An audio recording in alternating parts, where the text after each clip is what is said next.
Aha! Hello, Ed. It is I, Alphinius. Hello, Alphinius. And hello, everyone. I don't know if I can get it. I can make it show because of the background thing. Maybe I put it right here. So we are at the San Francisco International Airport. Yes, right now. That is where we are. And Ms. Goo bought me a coffee, which I very much appreciate. Coffee. And we are soon to travel back to Colorado. Colorado. So no camera Mandy today. What's she doing, Ed? That, I actually don't know. I'm going to be very honest with you. I don't know what she's doing, but I was asked to be here, and here I am.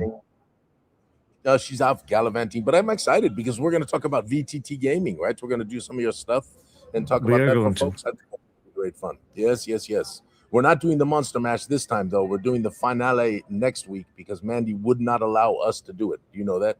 You know what happened? What happened? She did. She put down her foot. She said, "You and Ian do not get to do the finale." So I said, "Okay, we won't do the finale." Well, move. No. What's wrong? No, I'm just kidding. It was fun last time I did it. Yeah. No, I'm okay to do it, but if that is something Mandy wants to do, then Mandy shall do. Awesome. And our boy Lawrence is off LARPing this weekend? That's correct. Yeah, what's he doing? Where is he LARPing? What kind of LARP? How is it? I don't remember exactly where it is, but I know that the LARP involves the LARP is on a spaceship, and so the actual set of it is on a old World War II ship. So the LARP takes place on a World War II ship, and that's how they get the old spaceship setting. Nice. I knew that was the case. I had heard that it was a science fiction setting. I did not know that it was on an old ship. That's very cool, yes. Yes. I'm jealous, frankly. Yeah, I know. I hope he takes some video and shows us some. It's interesting, Ed, with this background up, I have no ears. Have you noticed that? There are no ears. I have noticed that. I guess your ears are part of the background. But if everyone knows, I have ears. They are here. Yes, they're just not showing. These exist. These do exist. Anyway.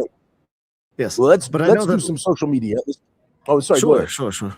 I was going to say as well that I know that when Lawrence is coming back, he's going to be bringing some Guys and Gax inventory from our distributor.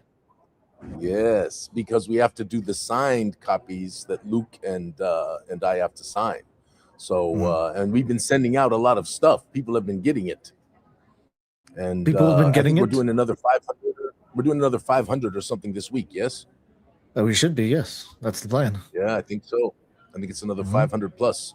So we're excited to get more out to people, and it's been exciting to have people taking pictures and showing them. And I've been getting good feedback so far, which makes me very happy for the people who've had a chance to start reading things. They're like, it's good, and very good compliments of the production values and all of that stuff that we are very pleased to present to all of our friends. So, all right, what do you say? Want to do some social media? Let us do it. Mandy said she grabbed some very interesting ones. Oh, there's the first one. You disappeared. Why did you disappear? I disappeared. That's happened before. I can see myself. You can? If you ask the chat, I bet I'm showing. Yes, ask the chat. I bet I'm there. No chat, ears can everyone all. see Alphinius still? I see him as he's gone. He's disappeared from me. But if you all can see him, that's most important. I know what he looks like. So I see. Perfect. You all can see him. Oh, you did it on purpose, Ian. You did. This is a purposeful maneuver on your part. I see. Yes, okay. So I'm very excited to show you this because of a couple things. First of all, Trumpus, thank you for saying this. Thank you for your compliments. And others have been saying the same thing. They love what it looks like. But I just want everyone to know, I know we were tardy, and I've said this before, and I apologize for us being tardy. I think you all know the reasons why. I think there were good reasons. But the Tomb of Guys and Gax went from being just in a wraparound cover to now being in a box. It was larger, and the Barrows region was supposed to be in a 2-inch box, and it's a 3-inch box, right, Ed? That sounds correct to me, yes. You don't even know, do you? I know that the Tomb of Guys and Gax was not meant to be in a box originally, but it got big enough that it needed to be expanded. I know that the Barrows region, the 2-inch box, I think, sounds correct because I know it got bigger, but it was originally supposed to be in a box. Yes, I Lawrence believe it did was yell supposed at to me. be in the But same. Oh yes, I do remember that time when he had to figure out making it bigger. yeah, he was mad at me that day. He was. Six But inch. anyway, it's great. It's great to see it. You know, it's just wonderful to have it here, and it's really, really good. Listen, Harry. Harry did. I hope Cameron Mandy grabbed it. Harry actually sculpted the whiskey golem from chapter 2, and made a very, very cool sculpt, which we saw, which was magnificent. So, anyway, Thrompus, thank you for putting this up. Yes, she She did. might have sent it. Oh, she did. Good. We get to show it. She Okay, did. what's next? Let's go find that real quick. Just go ahead of it. Oh, There we go. There it is. Yes. So we actually, I must give credit where credit is due.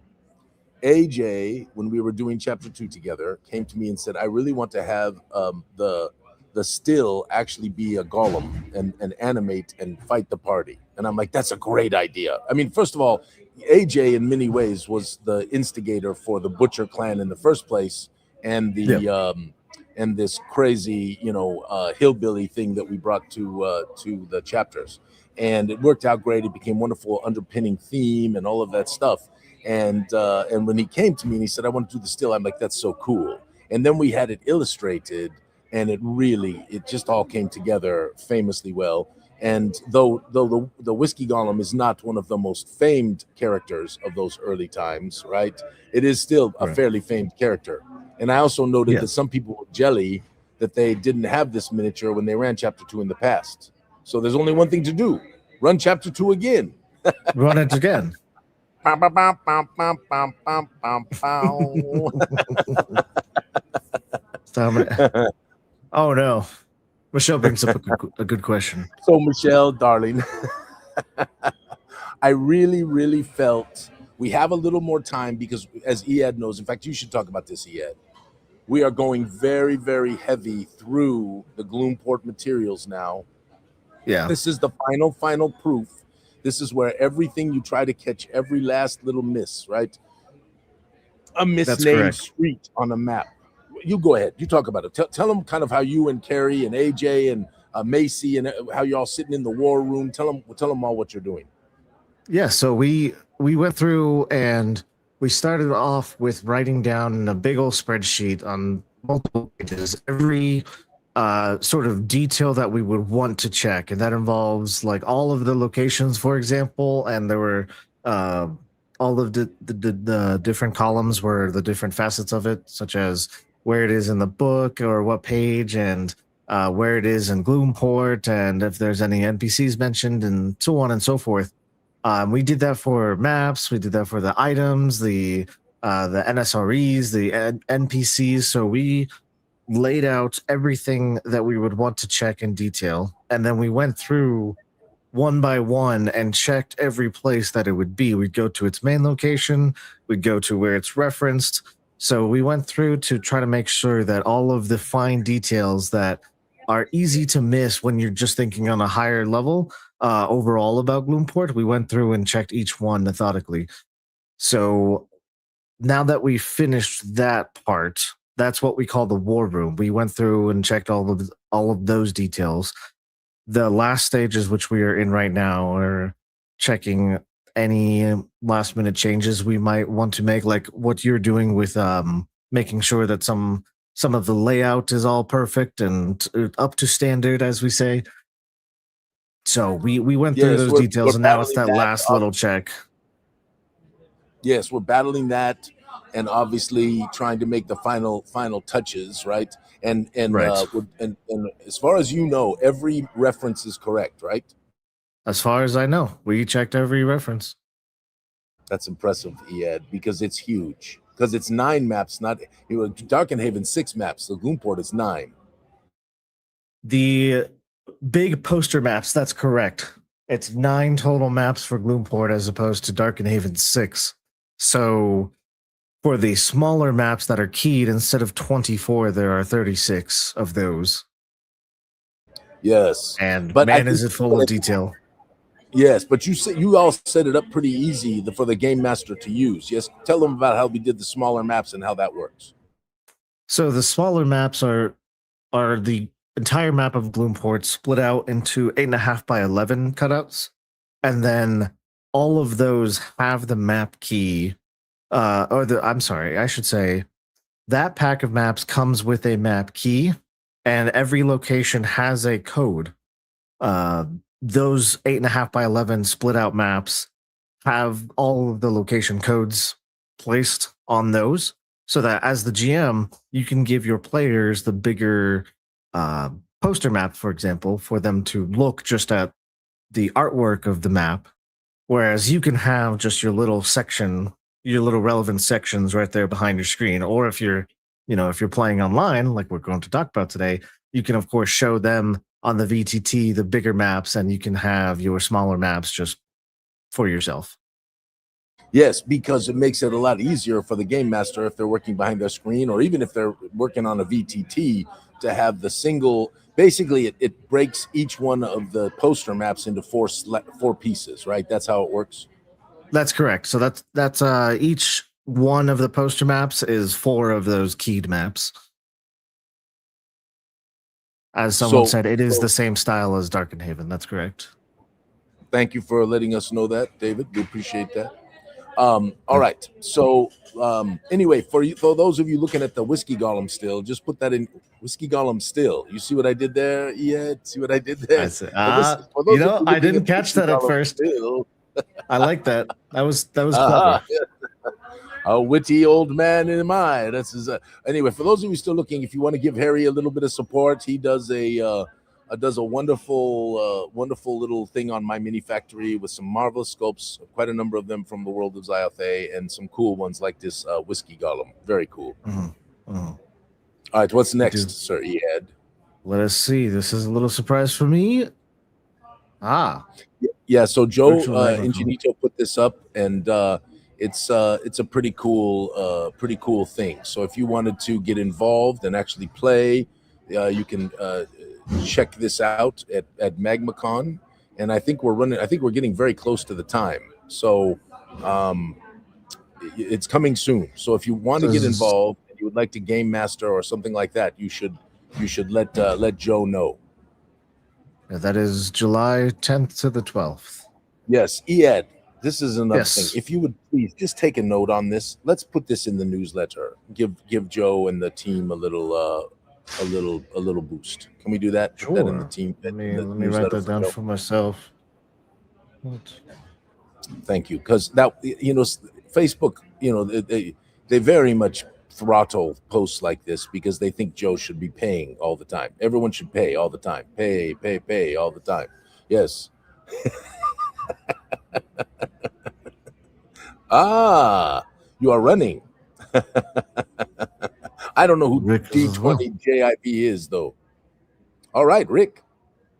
Who's D20JIV? Oh, nice. Amber. I'm starting to learn a few handles. I'm not good at it yet, at all yet, but I'm learning a few. But who is? Oh, it's VJ. Hi, VJ. Of course, I should have figured that out. Anyway, let's put it in the newsletter. Yep. Okay. Yeah. Let's just make sure we get that out there. So if they want a game master or two, a couple games, I think it'd be fun. Okay. Sure. What's next? Okay. Let's see. Halfling Sheep Cavalry. Nice. Now listen, there was some great comments about this. Okay, and I liked Harry said something in particular that I noted, and a few other people echoed it about that. It is interesting to have different kinds of mounts, right? And of course, we like that too, right? Naturally, like that. Yes. So we did, like, for the Gorund that live in the mountains, we did the Korat, right? Which are those massive sort of cross between a massive sheep and a elephant and a woolly mammoth thing, and they're really cool. In fact, I haven't shown a Korat in a long time. I should bring that back. Yeah, that would be cool. But yes, it is terrifyingly hilarious. What else we have? This is a post. What do you think of this one? This what do you think of this one? I love these little street life scenes of Gloom, especially Gloomport, especially because I've worked so much on Gloomport. But I love how Gloomport, since it's that underground city in the cave mouth, it's so interesting to see how we can interpret such a weird setting and show that I love Yes. these street scenes. It just helps bring it to life. I love that. Well, Samain, Marvelous Samain, wrote to us in one of our comments and said that they loved how vibrant and historical and how much the world felt alive, right? And how much our lore is deep and abiding, and the history works and all of that stuff. And of course, as you know, Ed, it's one of the things that we very much harp upon is how do we keep the continuity? How do we make sure we don't make a mistake and talk about something that didn't happen and make it up out of the blue without it having a reason for happening, all of this stuff. And also, how do we make not just pictures of monsters, but pictures of life, right? Pictures of things that are going on. That's in fact, maybe this is a good time to talk about it. But I'm having, because of this scene right here, I'm having Benjo do 3 or 4 other street scenes because we have enough time to put it in the box before you guys finish your stuff. So I've got him. Oh, you're saying you're adding more to Gloomport? Don't tell Lawrence. Oh, Lawrence will find out one way or another. Oh no, it's good. It's good. Don't worry, Liat. It's going to be bonus portrait or bonus handout 1, bonus handout 2. See, Harry's on my side. Luckily, the handouts are very easy to add. That much is true, at least. Yes, because that way we don't even have to reference it. Thank you, Paul. That way we don't have to reference it in the materials, right? We can just put it in the stack. I also had Benjo make some changes to this because I wanted a little bit more diversity in the kids. So we've got a little half-orc kid in there now, and we've got a little halfling child, and this is the old one. So I made some changes. This one, they look all just human now. I see they what all you look mean. Human. That's exactly right. So I wanted to get a little more diversity, but I love the feel of it. I mean, what a wonderful thing, and the puppets, and it's just so good, so good. Shadow Puppet Theater. All right, what you got next, sir? I saw one a little earlier. What are you doing right now? Oh, I wish I had a little selected down here. I could open one at a time, but that gets a little. But we have Crovenloft here. Yes, which of course Paul is very excited about. Yeah, of course he is.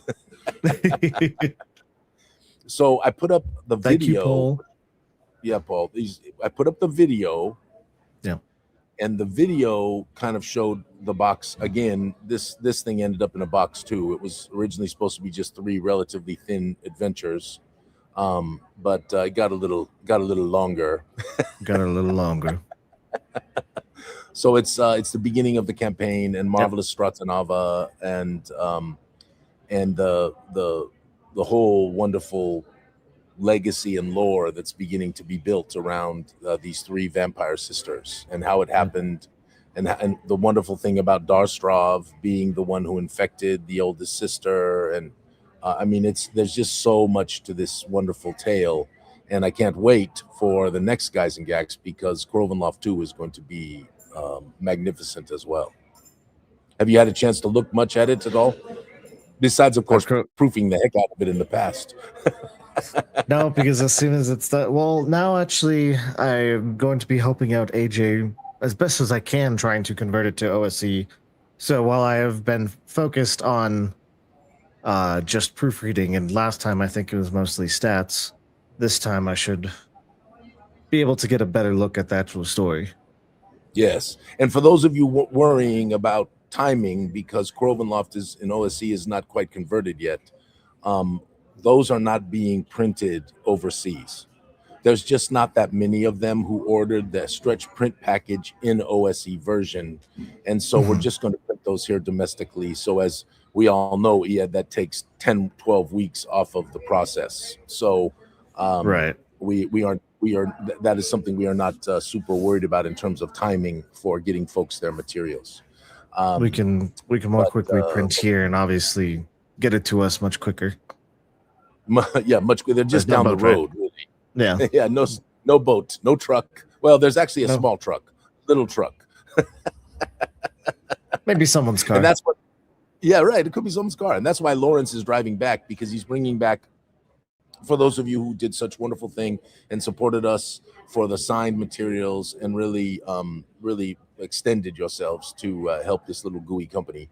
We Luke and I have to do some signing. I'm actually pretty excited. I got to figure out timing with Luke and Bushra, but Ms. Goo and I are excited to take them out and show them a little bit about Colorado Springs. And he's got another friend here, Matt Everhart, which you all know, and I'm sure Matt and his wife will probably get together a little bit and spend some time. So it's going to be a joy to have them visit, and then of course sign these things off. So, but I just got to say, I would love to hear what the chat thinks. We talked about this image in the past when we did kind of discussions around covers for Crovenloft.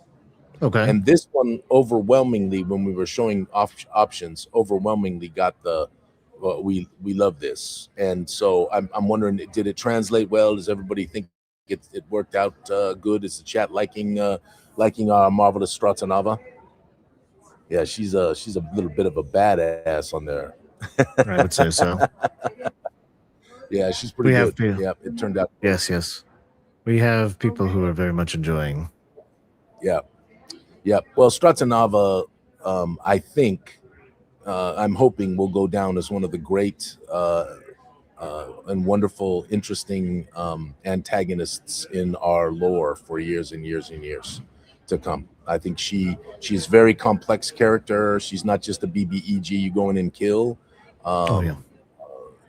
The ideas when Paul and I were going back and forth and talking about how we would do this, and I think the wonderful stuff that Paul brought and the ideas that came together, really putting us in a position where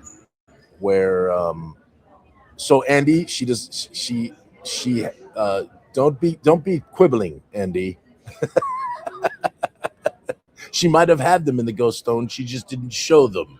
I'm watching you, Andy, every minute. You, sir, yes. But the opportunity for the party, if they follow the path that most will follow, they'll use the Crosier of Burn, and the Crosier of Burn actually protects them, right, from being attacked by Stratanava while they are doing their mission. And this gives them the opportunity to actually interact with the vampire without her being in a position to immediately fight. So you have this wonderful opportunity to explore her character as the game master and as the players, and really she's a wonderful and terrible and tragic figure. And it's going to be very interesting how this plays out as we go into the sequel, and what happens with her sisters and all of this stuff. So we'll have to wait and see. But I'm glad you all like the cover. I think it is magnificent.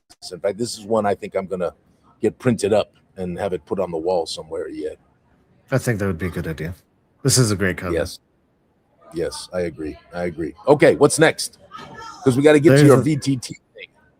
All right, let's see what else do we have. Boom, someone else. David, he got his Tomb of Gazengax, and you can see his thank you letter down there. We have as well, Trampus has gotten Trampus you already had. Did I already have? Was this twice? You already showed him. Oh, I see you. Oh, I am at the beginning of my photos. Yeah, I meant to go this way. Josh got his there's Josh. There's and Josh, Lore Long Lost is a great tale. Lore Long Lost is wonderful. It's a great little tale. It's and of course this one Josh put it up with Lord Smedley. With Smedley, yep. Good old Smedley from Chapter 1. I've seen that image many a times at conventions. The only 10-year-old or 9-year-old nose-picking boy who got turned into a BBEG. Oh yeah, we David, have marvelous. David also received his. There's the certificates. Randy received his. I'm excited as well. because everything's in great shape. Yeah, look at that. I mean, everything looks good. There's no dents. There's no dings. You know, that's just the Roll for Initiative people did a very nice job.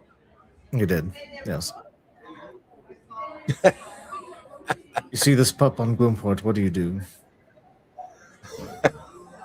So this was the inspiration for that stupid misery mutt. Yep, I know. It somehow made it in. I don't know how Somehow. that damn thing made it in. But I'm sorry if there's too much background noise, but I've got a lot of people walking by here at the airport. But how the hell did this thing make it in, Ed? Don't ask me. I don't know how this works. But I think like the picture on the right isn't nearly as fearfully aggressive as the true Misery Mutt picture. So I think something happened. It was made more miserable. Miserable? Miserable. I like that one better. Miserable. Became the Anyway, misery. I mean, the point of the adorable. misery is to trick, is to blend in plain sight. Isn't that correct? Yes, of course. All right. You've got to watch out for the Misery Mutts. All right, keep going. All right. That's Before Cameraman's dog, by the way. Cameraman's dog ends up in my freaking game. I don't know how this happens. lady. Before we move on, there's one more I wanted to share, which is here from Trampus. Trampus had a few questions I think might be good if we wanted to try to answer. Yes. So go ahead. You take over. I answered this a little bit, but I think there were some great answers down below. But keep going. You do it. I'll take a sip. Okay, sure. So Trampus, let's see. Do any of you use card sleeves like in a folio for the various items and reward cards? Do any of you? Because frankly, I do actually run online. So you do? Yeah, I do. I do not always. Okay. But they make it much nicer for cards, and of course they make the sleeves, and we made the cards the size to work with those sleeves. So, yeah, having card sleeves are great. I think the boxes are pretty sturdy, actually.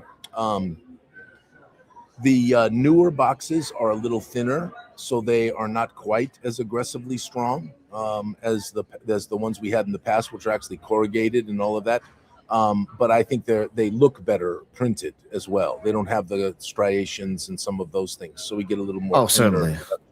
Yes. Yes, and then the fact that they're the generic black boxes, and then we have the slipcovers. The black boxes look really nice on the shelf, and they're easy enough to, if they get damaged, for example, they are easy enough to replace. Yes, and the wonderful, dull and gloss varnish with the cube and all. It just turned out great. Oh yeah, the cube pops on that. Mm-hmm. Yes. Someone says that quadruple sleeve. Yes. Listen, that's probably a lot. It's probably over the top, David, but it's and then character portraits. There are sleeves that pretty well fit those, because it's basically for half an 8.5 by 11 sheet. So I think those sleeves do exist. But if not, I know some people just put them in a larger sleeve. But I believe those thinner sleeves exist. You just have to order them. Typically can't find them if you wanted to go into a stationery store or something like that. Yes. Yeah, it's a little more specialized, but you can find something that will cover the portraits. Yes. And then I've actually for years stored my adventures in 3-ring binders. That was standard for me. That way I have my notes and everything all together, and it's been augmented obviously now that I use a computer a lot when I'm playing, so that I can put notes in there and all of that stuff. So yeah, I agree with that, Kitty. I think that is very, very nice way to organize yourself and put it up together. So Trumpus, I think you will find the answers down there below. That's a terrible decision, Harry. Terrible decision. I like his strategy. Well, it does give it a little hint of goo. Ooh. So, all right, as we move on, go ahead. Yeah, what's next? What's next? So there's actually Mandy has informed me that yourself and Mandy will be special guests in 2 days, I believe. Is that correct? Yes. So we have here the Bad News Bards, yes, Mandy and Alphinius. Yeah, we're gonna be with. Let me see. Hold on, I have it saved. I remember things. The Tennessee Tabletop Tavern. There you go. Yeah, it'll be fun. We should probably put a link up to that too, Ed. If you could help me remember, we can put that up Absolutely. tomorrow, and then maybe let people know about it and all that stuff. But And I yeah, can no, at it's gonna least post it in chat, because the YouTube stream for it is already ready online for May 3rd at 7 p.m. At least 7 now p.m. Mountain. correct. Now this is very important, Ed. Very Okay. important. Why is Mandy's picture so cute and I look like I have no teeth? I'm going to take a wild guess. Maybe Mandy chose the photos? She's always involved.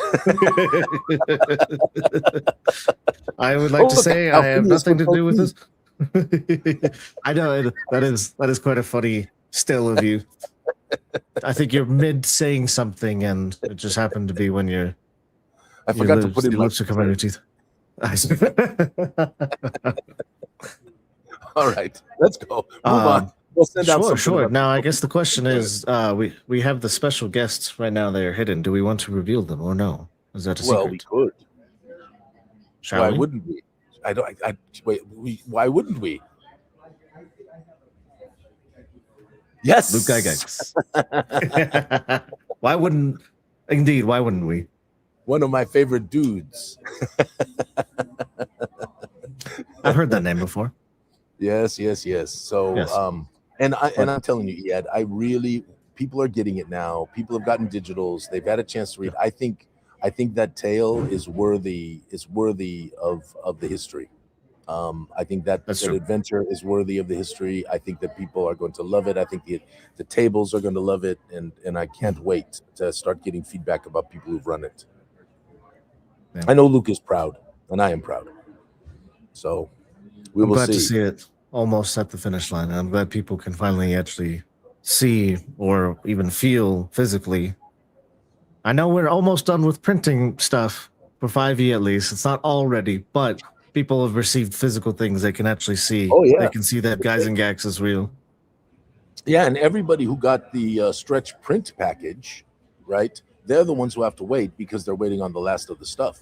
But that's actually a fairly small number compared to the full group, right? So most people are going to be receiving their stuff here very quickly, and the stretch print package isn't that far away. We just got to get Krovenloft over here and Trouble with Rats. So I apologize to the people who supported us the most that you're the last, but having been in that position many times, because I tend to back at a little more aggressive levels myself, I understand. Things take time to make. Go back to that picture real quick. Go back to that picture. Sure. Why does Luke look so cool and his head and Matthew's head are so small and my head is huge? Why do I have no teeth and a huge head? maybe that's the true form of Alphinius. Or maybe that was the illusion. Look, teeth. Yeah, teeth. Okay, and I don't got a big head. Miss Goo says I have a big head. She said, look at the size of that thing. It's got its own weather system. Whatever. Rick is always talking smack. He is. That's true. All right, let's keep going. All right. I want to get to your VTT thing. I'm excited for this. I think that is what I have so far. I mean, there's a little more social media, but I think we're good. You want to stop? I think this is good. So, now here's the thing, Ed. Yes. I'm going to drop somewhere here in the next 10 minutes or so, because Ms. Goo is giving me the side eye. You know what the side eye is, Ed? I do know the side eye. We are not through security yet, and we have to board at 10:20, which is 11:20 your time. Oh, and so so we're getting a little close on the clock. We're getting a little close. Okay. So start, and everybody give Ed your support. He worked hard on this to kind of talk about VTT gaming. He's got a lot of wonderful things to talk about and share. And ordinarily, I would stay for the whole thing, but I'm getting the side eye. So let's go, and let me stay on, and I'm going to shut up because I talk a lot. We do have one question that people do want answered, which is about the miniatures for Guys and Gags. Yeah, so honestly, I know they have printed a crap load of them, but I think you might know better than I. Have you talked to Riley of late? Recently, no, I have not been able to talk with him directly, but I know that since he's been printing them, we have, I should say, we have a fair amount of the minis. The biggest concern is exactly how to ship them, because some of the minis, the details on them were so fine that the printer doesn't necessarily get them. So there was a little, we've had I believe there's a little concern there. And then because of some of the other fine pieces that do print, the concern was making sure that when we ship those, they're not just going to break on the way to someone. Yes. So we're putting them in those Easter egg things. We've got some packaging ideas, but Randy, to answer your question, again, most of those are going along with the stretch print package. So again, most people didn't order the miniatures separately by themselves printed. So we still feel like we got a little time on those to iron out any issues. And yeah, that's another thing. I forgot about this. Did anybody reach out to Harry about those couple of little issues we had in terms of losing detail, and if he could help us with that, with a touch up on the sculpt? That would have been probably a Riley or Lawrence question, because Lawrence was working with Riley on that. So I guess I'll have to find out that myself. I don't know. Harry in the chat, so we can at least make him aware. And then if we can, because he might be able to help us. Oh, you are the man, Harry. Who loves you, baby? Yeah. So hopefully they are fine. We just can't ask Lawrence right now. But the last I heard, we were rolling well on the prints for the miniatures, and they look great, Randy. They look great. They're really very nice. Okay, and plus, of course, Riley printed with the totally toxic, dangerous stuff that that makes the miniatures much more durable. Yes, the more dangerous, the better they turn out. Yes. They're the resin 3D printers. So rather than the normal plastic ones that go by layer by layer, and you can see it all striations, and that has that feeling of striations, the resin printer, they come out a little more solid and contiguous is how I think is best to describe it. And the aggressive resin is a little more, it's not as brittle as the safer resins. The safer resins are more brittle. That's true. As I understand it. All right. It's your show, Iad. Let's do it. Okay. So personally, when it comes to VTTs, that is how I play a lot of my RPGs, whether it be D&D or otherwise. And that's not necessarily, I should say, I do enjoy running on VTTs. It also just so happens that a lot of the people I know that I can play with commonly don't live near me. So that's how I get a lot of my experience running games. I actually, now that I've been going to conventions with Gooey Cube and whatnot, that is how I have gotten a lot more in-person practice, which is really fun. And I think that there are merits to them both, but just because I know that some people don't have as much experience with VTTs, or it's definitely, it is a newer experience. I wanted to just share some of my takes on it, and at least share some of the VTTs that are out there, including what I think are the big three. At least I know what the biggest two are. I think the third one's the third biggest.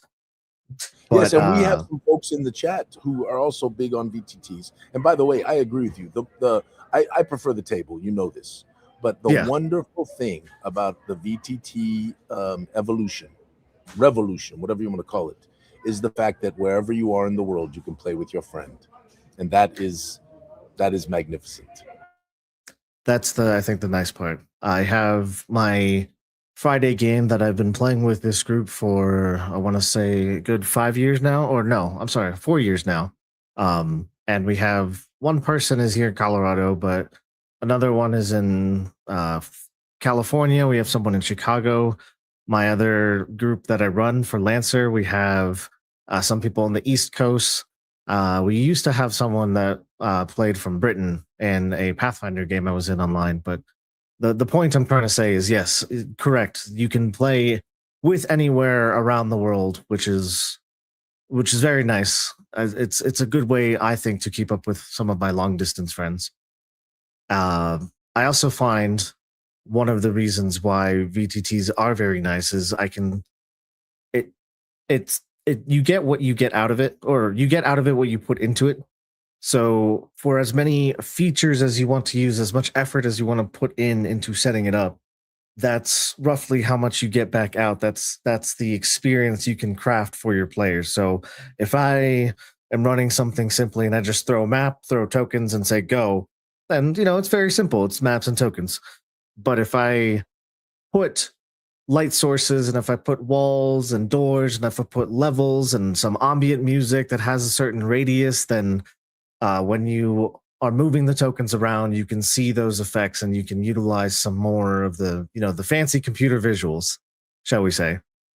So Yes, and that is something you can't do at the table, right? That's something that enables the a little augmentation of the game, if you will. exactly, because the tokens, like something I do in Foundry, is with the light sources, the walls, and the ambient sounds. As you move the token through the VTT, you can see different things on the map. The fog of war gets revealed, and as you pass by those sound sources, you can hear in your headphones the music or the sounds. If it's like a crowd, for example, or a fireplace, you can hear it get louder as you get closer, and then it gets quieter as you move away. So that's a way of I can essentially set up exactly the kind of experience I want my players to see. Instead of showing them a big old map and I maybe put like big old black squares on it, and so they'll pretend you didn't see that. They can't see what they can't see because I've hidden it virtually.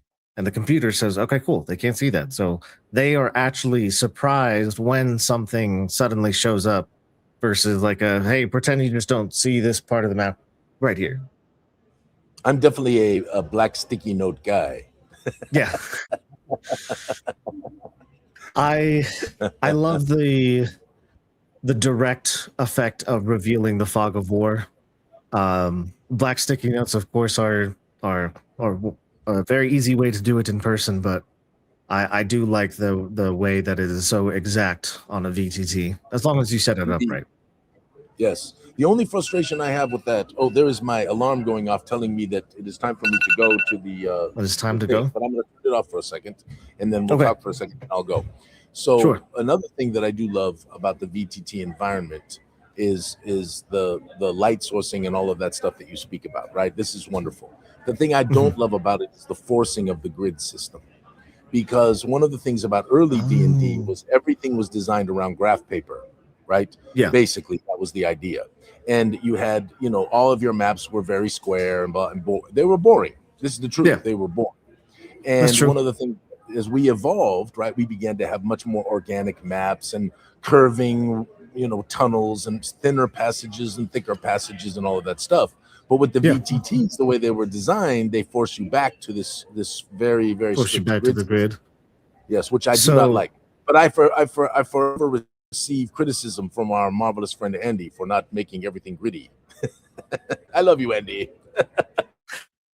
So I will say, at least Foundry, I believe Roll20 and some of the other ones, they have had better implementation of gridless. And because you can, as long as you know what the dimensions of your map, for example, you set up, if you say that the scale, if the scale is there, it says this much is 5 feet. If you set that in the VTT, then you can go gridless and it will still measure properly, but now you're not locked to a grid, because as you drag your token, for example, it'll show you how far you're dragging it in game units. And so if you set up the gridless properly, then you can actually still utilize some of those fancier maps that are not squares. They're not just all grid. You can use the very narrow curving tunnels. And I find that really fun, especially when it's D&D, or if it's some of those like not strictly tactical combats, like what I'm used to with Lancer. Lancer is one where you think you should use the grid, but something like D&D where you can be a little more flexible, or do theater of the mind. I think that gridless is very fun. So there's a oh, you're still muted. Because the truth of the matter is that we can estimate positionings, right? This is not, this is but the system that makes you use the grid creates a problem. So I am excited about the gridless movement. I'm excited about those kinds of adjustments because I love organic feeling maps. I love rooms that get bigger and smaller, and I love T intersections and big curves and interesting things that you just can't represent if you're forced into a grid. All right, Ed, you're going to have to carry the last 12 minutes of I'm doing it all alone without the old man. Okay. got the second side eye. You know about the second side eye, Ed? The You know one about where this? you're about to be dragged off by the ear. You never want the third.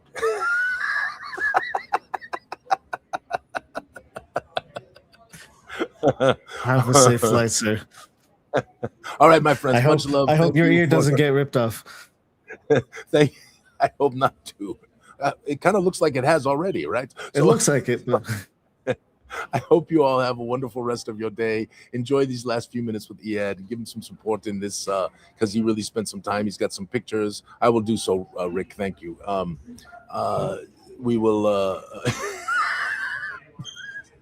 Amber, she is for sure. Y'all have a wonderful rest of your day.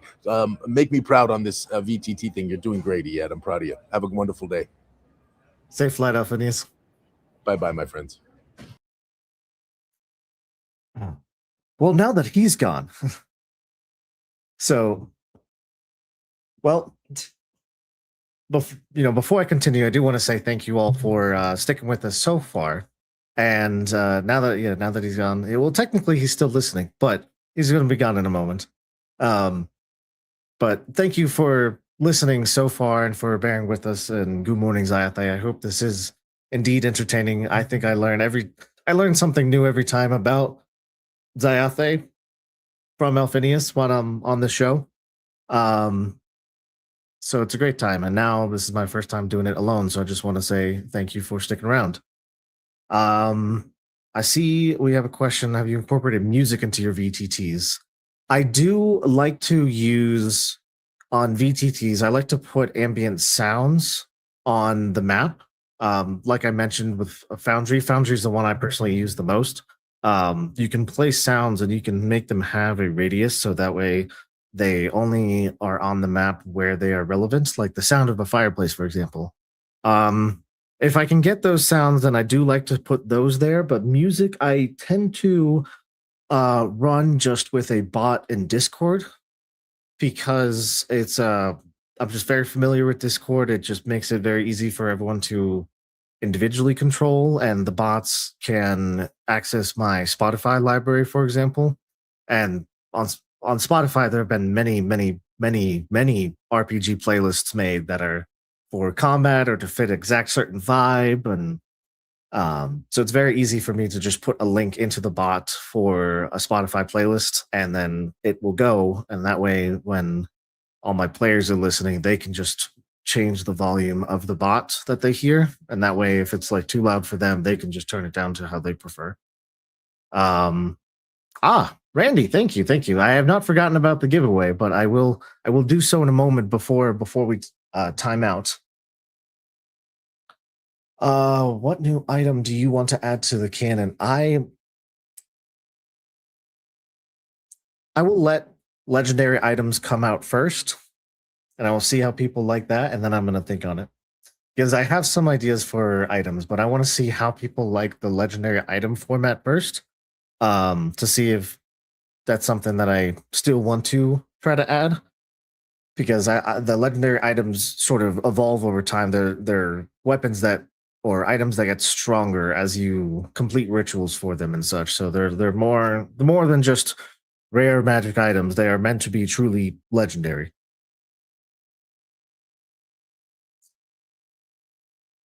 Let's see. I mean, this is the main thing that this is the main issue overall with VTTs, I think, is if you want to use music, or as I said before, the sounds, or if you try to set up walls or anything, it does just take more time and effort. And with some VTTs, those can be either paid features too, or they might be just a little complicated to use or to learn in the first place. So VTTs do indeed require a lot more effort than being able to show up to a table with your friends and you place this down, here's map, and now you can just kind of talk with your friends right there. There is a lot more technical work to be done. But before I continue talking about VTTs, if you're not aware, Mandy told me that last week she did a giveaway, or was taking entries for a giveaway for a pillow from made by Chet Minton. We have our our pillows on our website with Chet Minton's artwork on them. And so if you want to enter in for a chance to win the pillow, just put in hashtag Chet into the chat. Like that. Put hashtag Chet. And we will record your entries. We'll pick one lucky winner. Hopefully Mandy does that next week. I will leave that up. That's very valid for the rest of the stream. If you put hashtag chat or hashtag Chet, we can get your entry. We have a question here. Oh, Rick.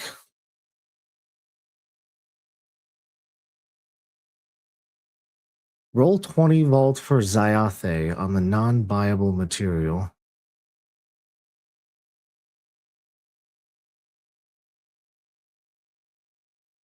Not for the ones we can buy. I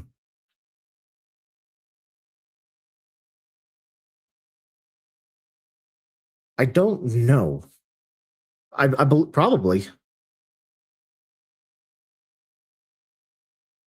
I know at least something people commonly do is they will put together all of the assets in like a Google Drive and share it that way and say you can, throw all of this into Roll20. 20. But that is something the main problem is trying to coordinate all of that stuff while also working on the actual Gooey Cube products, which I want to so badly work more on the VTT stuff. And there are, Guys and Gax has been in production since I've joined Gooey Cube. So hopefully with it ending soon, we can do that soon. I'm hoping that I can give more focus on VTTs for Gooey Cube, but frankly,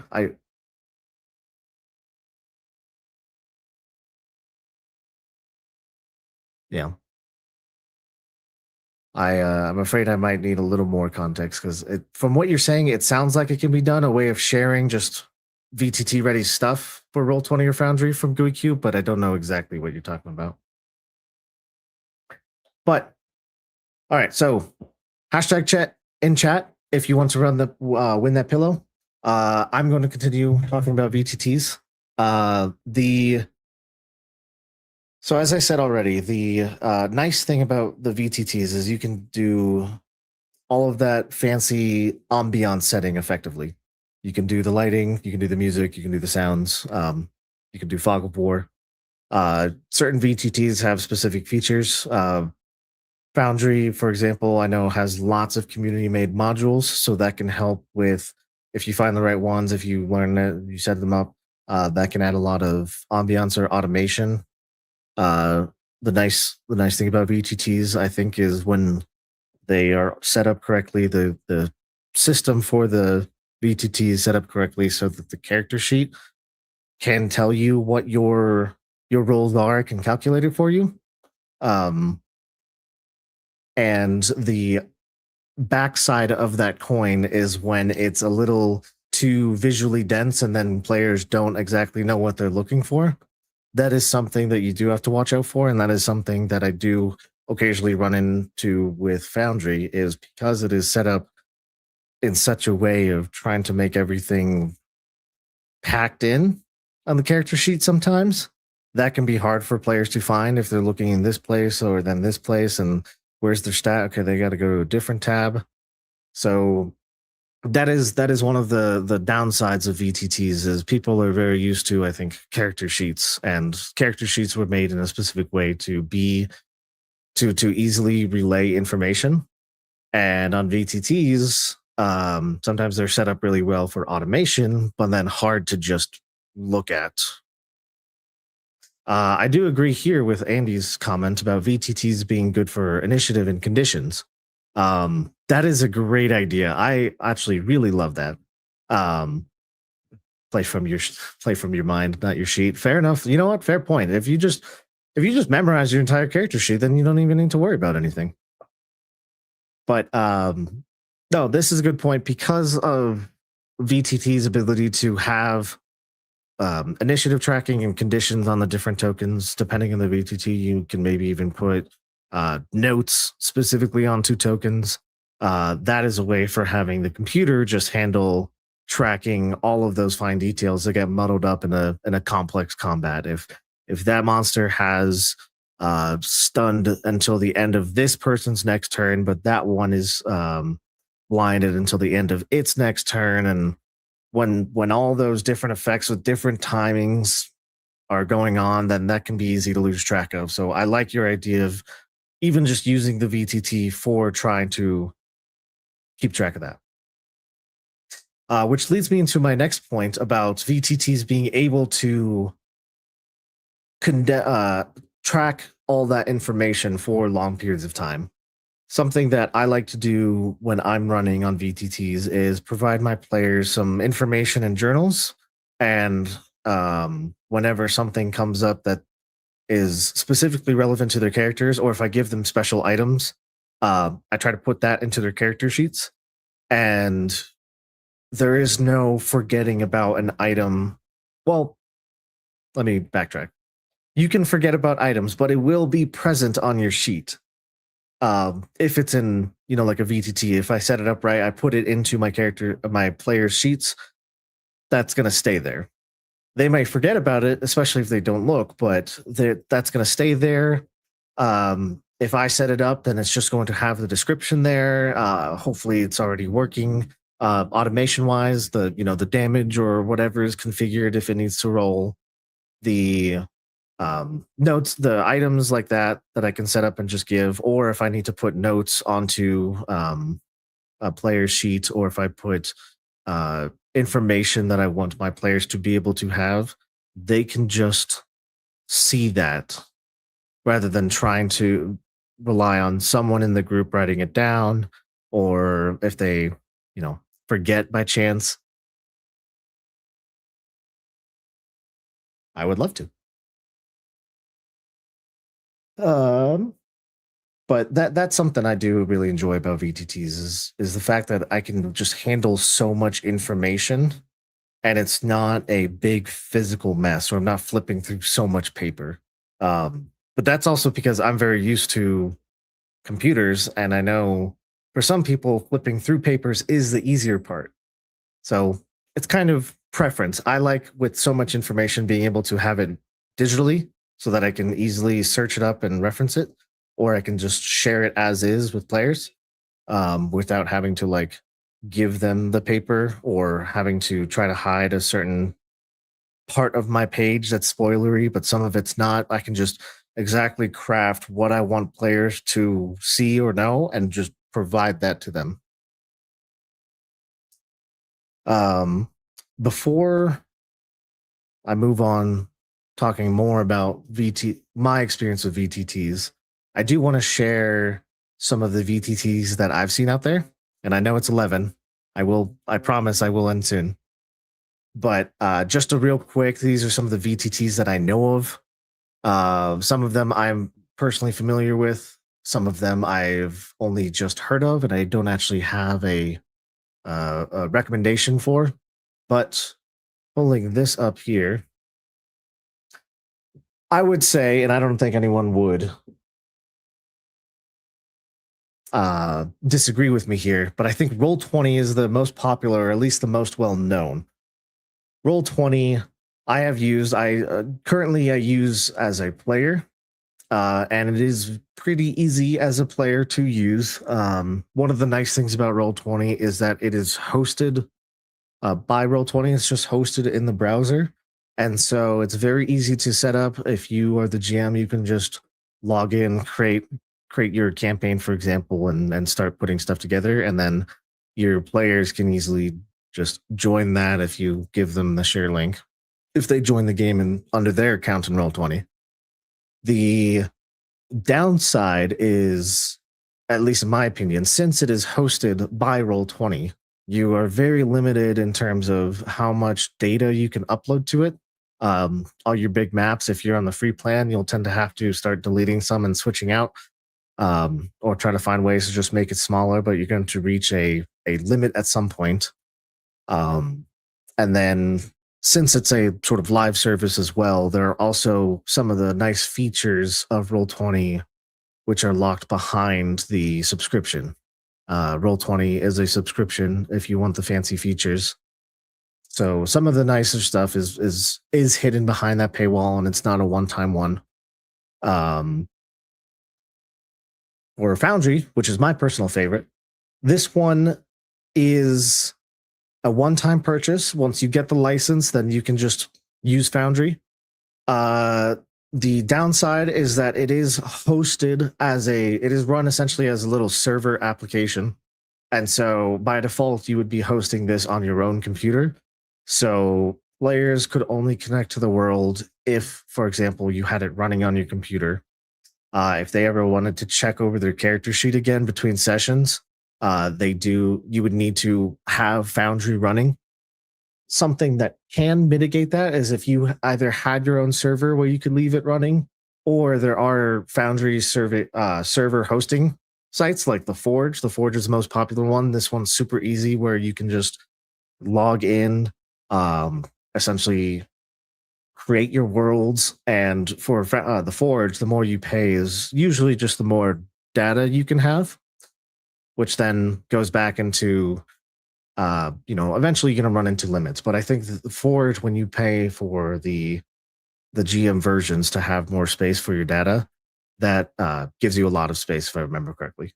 But that's a way that you can just run it virtually, or you don't have to host it on your computer. You can have it up, or you don't have to be worried about the privacy of people connecting to your computer, because by default, Foundry runs just as HTTP, not HTTPS. Either way, Foundry, someone did mention that one of the nice things too about Foundry is that only the GM needs Foundry. It's a one-time purchase. The GM just needs it. So for the players, they can still just connect through the browser, and it's easy that way for them. It's just the GM needs to put a lot of work into setting it up. I think Foundry has a much bigger learning curve than Roll20, especially if you start trying to add modules to customize it, which there are plenty out there for lots of different features to add to Foundry, but the more you add, the more complicated it just gets. But the local aspect of it does mean that as much storage as your computer has, or wherever you're using Foundry, your laptop, your desktop, however much space you want to give to Foundry, it can use. It's just files on your computer. So if you want to have 200 gigabytes worth of maps and data in Foundry and all that, then you can, because it's just on your computer. This is also a good point, Andy. The modules do tend to break when Foundry is updated. That is true. But with such big community support, you can get a lot of you can play a lot of games in Foundry. You can get a lot of new features effectively for free in Foundry. And Foundry over time, they update to try to bring it to even higher standards. So personally, I use Foundry a lot. I'm a big fan of it. If it's something that you don't think you can host on your computer, or you want it to be able to run all the time, there are server hosting sites like the Forge, as I mentioned.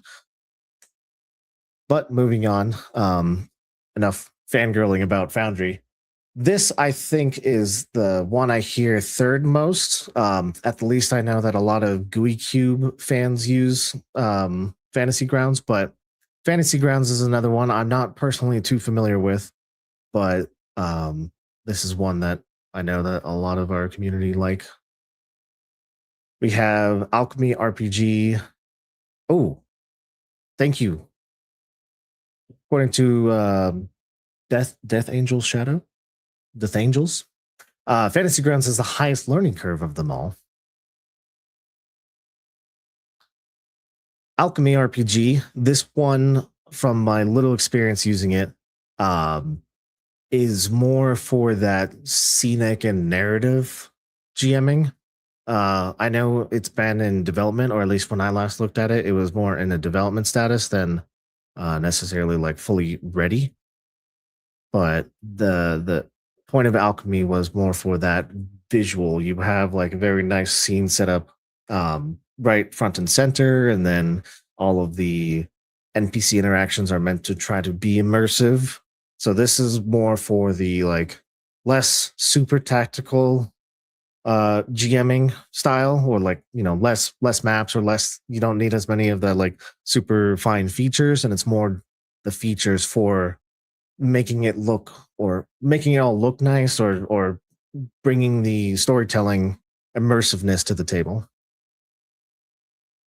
Moving on from these, or from alchemy, are mostly ones that I'm not personally familiar with. I just know they exist.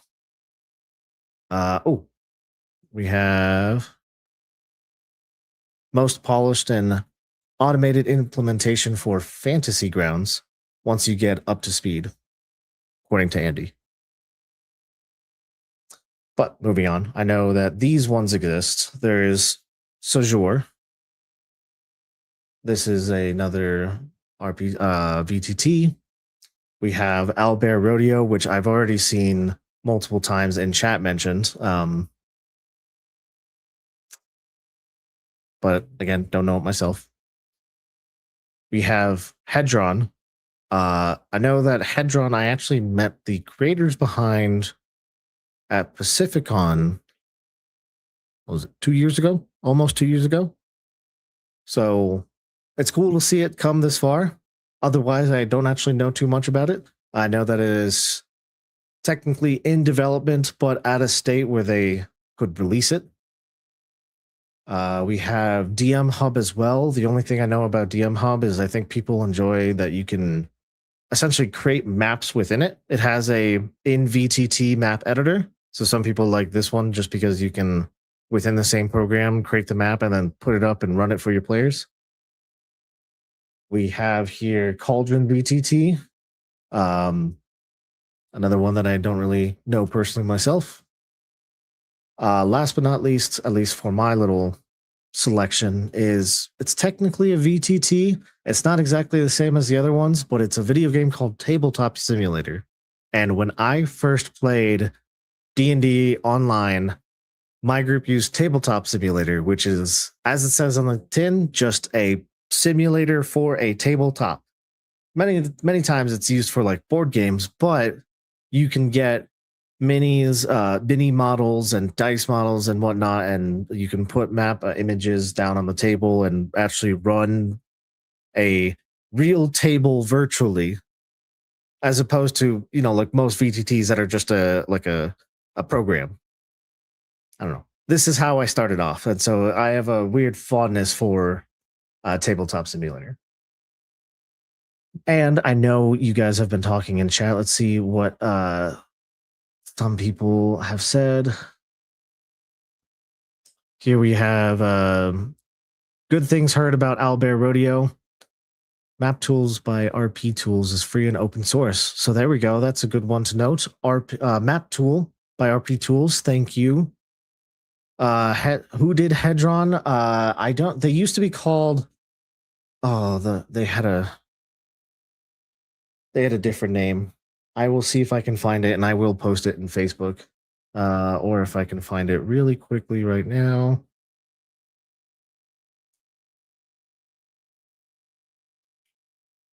Hedron was. They changed their name. They used to be. They are now Project Hedron. Okay. I can't find it super quickly. I'm sorry. Thank you, Andy. Albert Rodeo for super easy, super quick. Paul, thank you. Dwarven Forge promoted Warple Board a while back. That one I have not heard of, so there's another one. Good luck with your game, and thank you. There's Mirror Escapes Arcana. There's another one. Arc and Forge. I did forget about Arc and Forge. I've seen them. And you're correct. That's technically used for in-person play. And they did look really neat when I saw them at GaryCon last year, I want to say.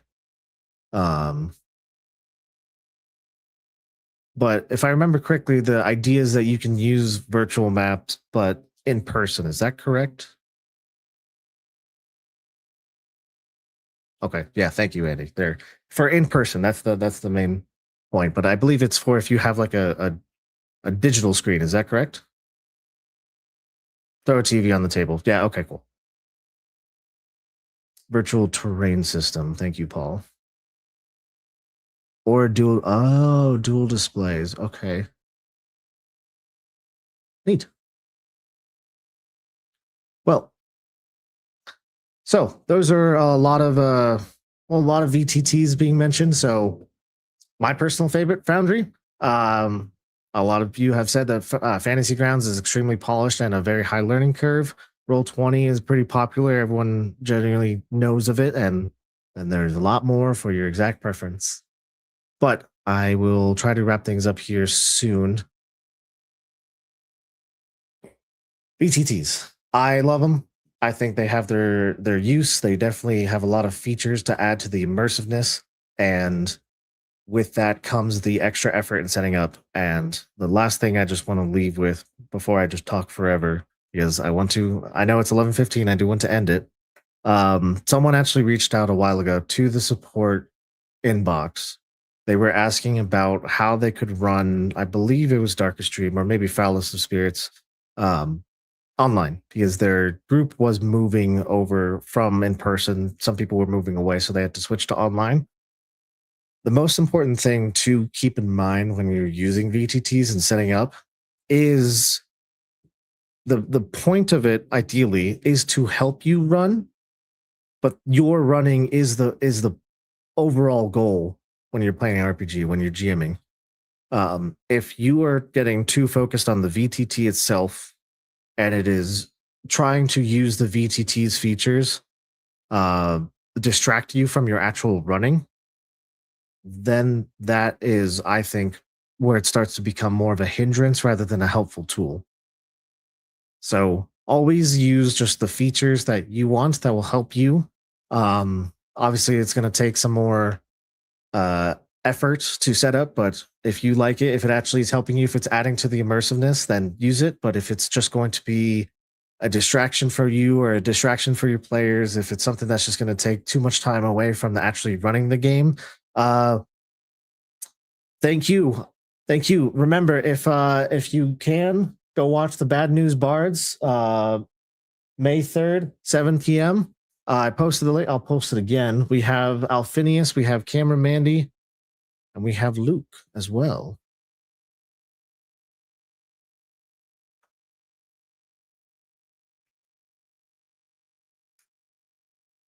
But yes, exactly, Andy. So if I like the dynamic sightlines, I like the lighting, the walls. It is a lot of time spent beforehand, and it's mostly useful for my Lancer group just because it is very tactical combat. If it's not something that you need, then don't worry about it. The features exist if you want them, but just focus on making it immersive and something that helps you run rather than distracts you from running. And I think that is where I'm going to end the stream. Or I can answer any last minute questions. Does anyone have any questions for me? I'm going to hide this banner now. It's in my face. Anyone have any last minute questions before I end it? Yeah, that's my main problem. I spend a lot of time on just setting up because I'm very detail oriented.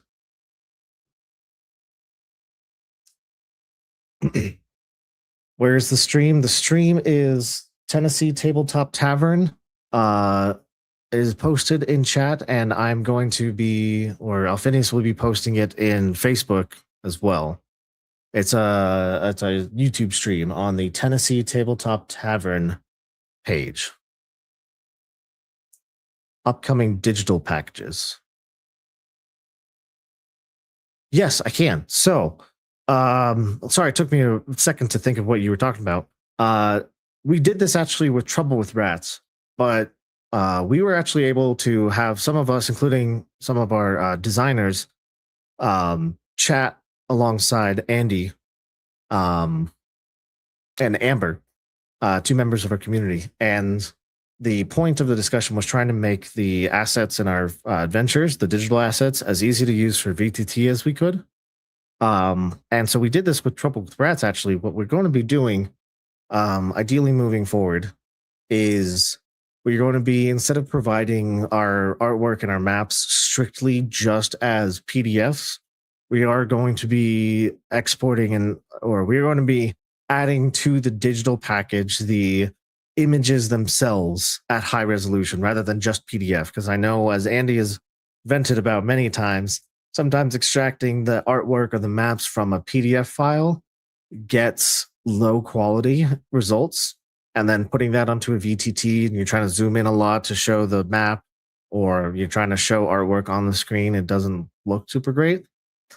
With Trouble with Rats, what we want to do moving forward is just including the high res images of those as well. So if you got access to Trouble with Rats, you should be seeing that. We should be doing that moving forward. And if you bear with us, give us some time, we do want to go back as well through our stuff and update the files to include images and such. It just takes a little bit of time, and we're focused on Gazengax, but we do want to backtrack and add all the digital package, the new digital package, so to speak. Paul, I'm going to give you 3 reasons. 1, vampire. 2, because you wrote it, and 3, because you wrote it. Here we go. For whoever was asking about the stream, Randy Gray Fox, you were asking about the stream. TN Tabletop Tavern. Tennessee Tabletop Tavern is the YouTube channel. That is, at least in Mountain Time, May 3rd at 7 p.m. That is live in 31 hours.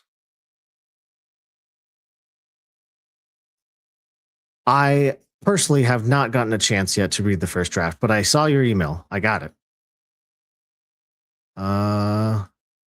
Is it? We have the next crowdfund, which you guys should all know about, the Temple of Inquinacious Evil. Tough word. That's our next big thing. I don't believe he's added anything else. I'm sorry. We have GensCon, actually. So GensCon's actually being written right now. First draft was just done by David Stormer. So this year's GensCon's on the schedule. Other than that, because we do GensCon every year, I believe he actually has not. We have the next crowdfund. No, I should bite my tongue, because while the next crowdfund is decided, not all of the stuff, all of the rewards that are going to be part of it have been. So he does technically still have plenty of opportunity to continue to add to that. There's a lot of digital content in Guys and Gags. What else do we have here? I was not paid off. Thank you very much. I just love what I love. You're correct. Tongue twister titles. I'm also, if I'm going to level with you all, I did accidentally stay out pretty late last night. I didn't go out. I stayed up pretty late with my friends, and so my brain's also working on a slightly less sleep than it should have right now. Thank you. I've got the parts 1 and 2. I saw those. All right. I think with that, I've at least caught up with the comments. So if there are no more questions, remember to put #Chet in the chat if you want a chance to win the pillow. Remember to go see the Bad News Bards stream from Tennessee Tabletop Tavern, May 3rd, 7 p.m. That is 31 hours from now. I will post the link to the stream one more time. Alphinius will be posting it on our socials. And yes, he's going to be posting it on socials. It should also be, now our newsletter already went out. I'm sorry. But yes, it's going to be posted there. It's going to be posted on our socials. And if you have any more, if you want to chat about VTTs, since I know we're ending it now and I can go on for quite a while, feel free. You can email me at ead@gooeycube.com. I will hide the banner so you can see how to say my name, how to spell my name. It's just EYAD@gooeycube.com. That's my actual Gooey Cube email address. If you want to just talk VTTs, I'm happy to. Or if you have me on, if you're in the Discord, you can send me a message on Discord. Facebook, I'm very slow at responding to messages, but you could send me a message there. If you find me in the Gooey Den. And as always, if you need support with something with your orders or your Guys and Gags digitals or anything of the sort, you can send me an email at support@gooeycube.com. I'd be more than happy to help. With that said, I think everyone, you have a great Saturday. Bye bye, everyone.